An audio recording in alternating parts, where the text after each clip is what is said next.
MG뱅커. 안녕하세요, MG뱅커입니다. 오늘은 주택담보대출 꿀팁에 대해서 말씀드리도록 하겠습니다. 끝까지 잘 따라와 주시기 바랍니다. 주택담보대출을 받을 때 어떤 은행을 선택해야 할지 고민되시죠? 많은 분들이 은행은 어차피 거기서 거기라고 생각하고 원래 이용하는 주거래은행에 가서 대출을 받습니다. 그래도 오랫동안 거래했으니 주거래은행에서 대출을 잘 해줄 거라고 생각하는 것이죠. 하지만 팩트는 주거래은행이라고 딱히 대출을 더 잘해주지는 않습니다. 되려 기존 고객이라고 역차별을 받을 수도 있는데요. 현실에서는 주거래은행이 아닌 다른 은행에서 더 낮은 금리와 좋은 조건을 제공하는 경우가 많습니다. 그래서 여러분께서는 여러 은행을 비교해 보시고 그 중에 가장 좋은 조건으로 대출을 받는 것이 유리한 것이죠. 따라서 주택담보대출을 신청하실 때 귀찮다고 한 곳에서만 상담받지 마시고요. 여러 은행을 비교하시기 바랍니다. 요즘 주택담보대출 기간이 최소 30년에서 40년이라 금리 0.1%만 해도 이자 차이가 엄청나니까요. 여러분 또 대출 받을 때 고정금리로 할지 변동금리로 할지 고민되시죠? 사실 금리가 앞으로 오를지 내릴지 모르는 상황에서 선택하기가 쉽지 않을 겁니다. 일반적으로는 금리가 상승할 것으로 예상되는 시기에는 고정금리가 더 안전한 선택일 수 있습니다. 고정금리는 변동금리보다 약간 높은 이자를 부담해야 하지만 금리가 계속 오를 경우에는 오히려 유리한 선택이 될 수 있습니다. 반대로 고금리 시기에는 변동금리를 선택한 후 금리가 내려갔을 때 더 낮은 금리로 갈아타는 전략도 가능합니다. 그런데 여러분, 혼합금리라고 들어보셨나요? 바로 고정금리와 변동금리가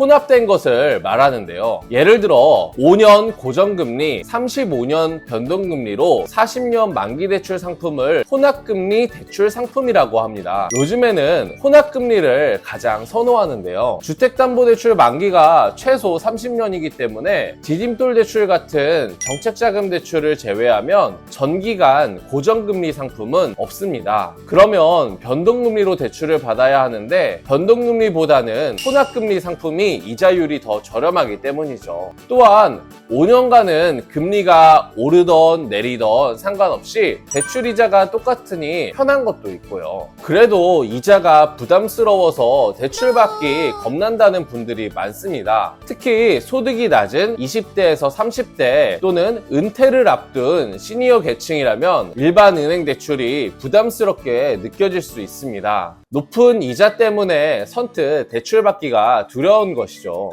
이럴 때는 디딤돌 대출이나 보금자리론 대출 같은 정책자금 대출을 활용하는 것이 좋습니다. 이런 정책자금 대출은 일반 은행 대출보다 낮은 금리를 제공하여 특히 소득이 낮은 계층에게 유리하기 때문입니다. 만약 신생아를 가진 신혼부부라면 신생아 특례대출이라는 저금리 상품이 있으니까요. 이것부터 알아보시기 바랍니다. 전세자금대출, 주택구입자금대출 모두 해당하니까요. 아무래도 20대에서 30대는 모아놓은 돈이 많지 않습니다. 그래서 대출받아서 집 사기가 참 부담스러운데요. 이럴 때는 생애 최초 대출을 활용해서 대출을 많이 받을 수 있습니다. 생애 최초 대출은 태어나서 집을 한 번도 구입한 적 없는 사람이 주택을 구입할 때 집값의 80%까지 대출을 받을 수 있는 제도입니다. 특히 자본금이 모자른 20대에서 30대들이 활용하기 좋은 제도인데요. 생애 최초 대출은 최대 6억까지만 가능합니다. 금리도 딱히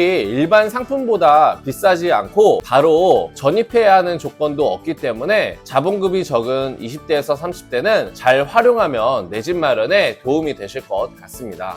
지금까지 대출에 대해서 말씀드렸지만 여전히 잘 모르시겠다고요? 막상 은행에 발품을 팔며 다녀봐도 여러분이 원하는 정보를 얻지 못하셨을 수도 있습니다. 은행원들은 사실 대출을 실행해주는 사람이지 대출을 상담해주는 사람이 아니기 때문에 친절한 답변을 받지 못 하셨을 수도 있습니다. 이럴 때는 대출 상담사를 통해 원하는 대출을 찾을 수도 있습니다. 대출 상담사들은 은행원과는 다르게 여러 금융기관의 대출 상품을 모두 알고 있습니다. 그 중에 가장 좋은 상품을 고객에게 안내하는 것이죠. 그래서 여러분이 시간이 없고 잘 모르겠다면 대출 상담사를 통해서 최적의 대출을 알아볼 수 있는 것이죠. 따로 대출 상담 수수료 내야 되는 거 아니냐고 물어보시는 분들도 계시는데요. 대출 상담사들은 은행에서 수수료를 받습니다. 그렇기 때문에 여러분은 대출 상담사에게 돈을 내지 않아도 되는 것이죠.